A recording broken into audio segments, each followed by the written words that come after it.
Have you heard that the TV studio actually has a pretty slick setup for podcast recording and group sessions? It can be pretty intimidating if you've never recorded before.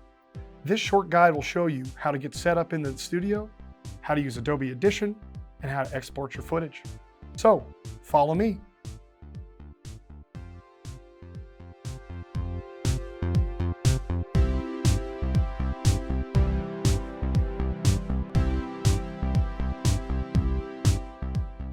First and foremost, you'll need a key card to enter the space. Key cards can be picked up from the Tech Center on the 4th floor of Allard Hall on the day of your booking. The space can be scheduled through MacEwan's booked system, reserved for BCSE students registered in production classes.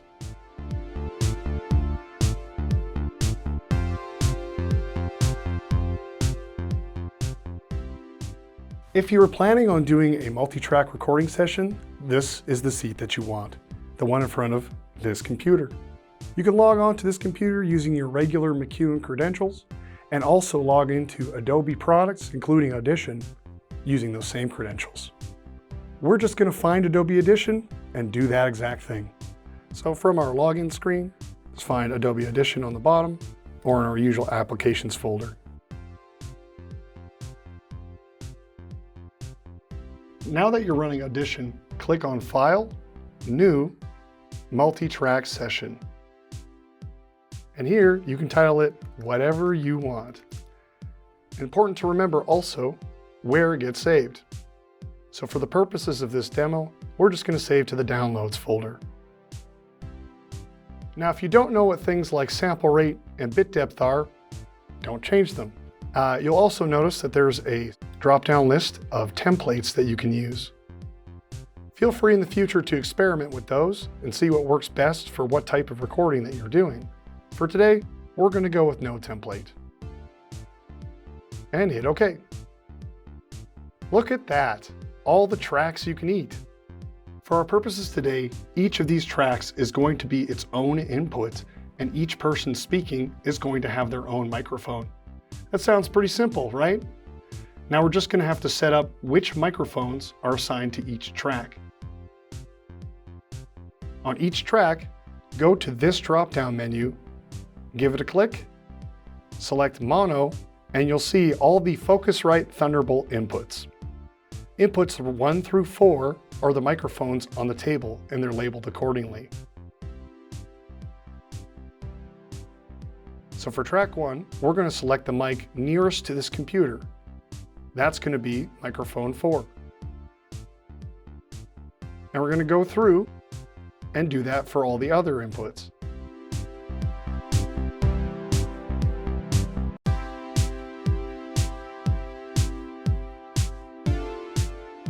A really important step not to forget is to enable recording on each of these tracks by clicking this little R.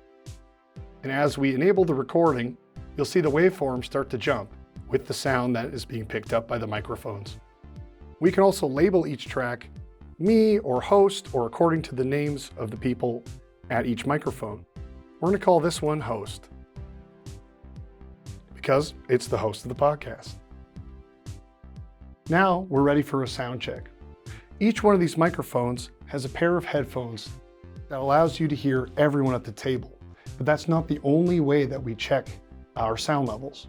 We also want to go into our waveform as we're recording to ensure that each microphone is picking up what it's supposed to be and at the amplitude that we want.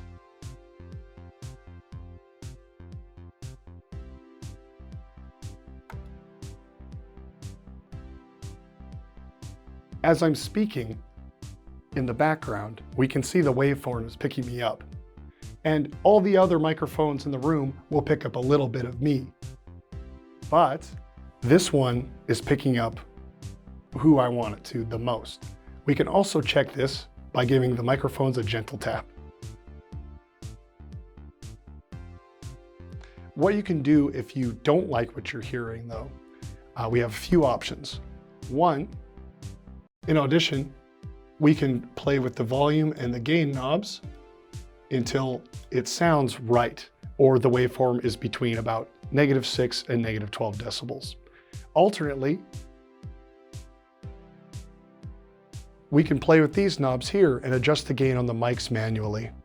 And finally, you can adjust how close or how far away you are from the microphone. When you're done recording, you can start editing your project in Adobe Audition.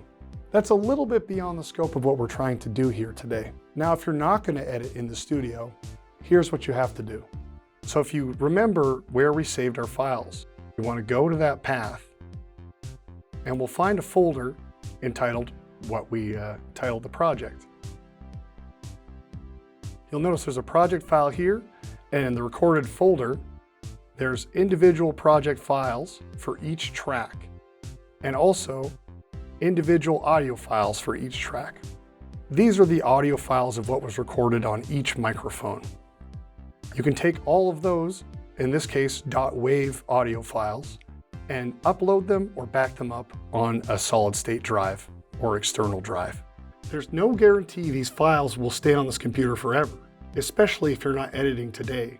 In addition to saving your individual audio files, make sure you save your Adobe Audition session file, which is labeled as a .sesx file on your computer. It's important to make sure that you have both in the cloud and on a hard drive to ensure that you can go back and edit your project later. Now, if you have edited in the studio and you want to export your final audio file as one piece instead of several files, select File, Export, Multitrack Mixdown, Entire Session. And it'll create one single audio file to this location in whatever format you desire. In this case, we exported right to the desktop. And here's our final file. Isn't that great? And that's it. You're done your first recording session. Good job. Proud of you. When you're ready to leave, the last thing you need to do is to ensure that the lights are turned off and the door is closed and latched behind you. Now, if you found this tutorial helpful, you should like and subscribe to the MacEwan Media Production YouTube channel. By the way, just a couple of quick notes to end this video.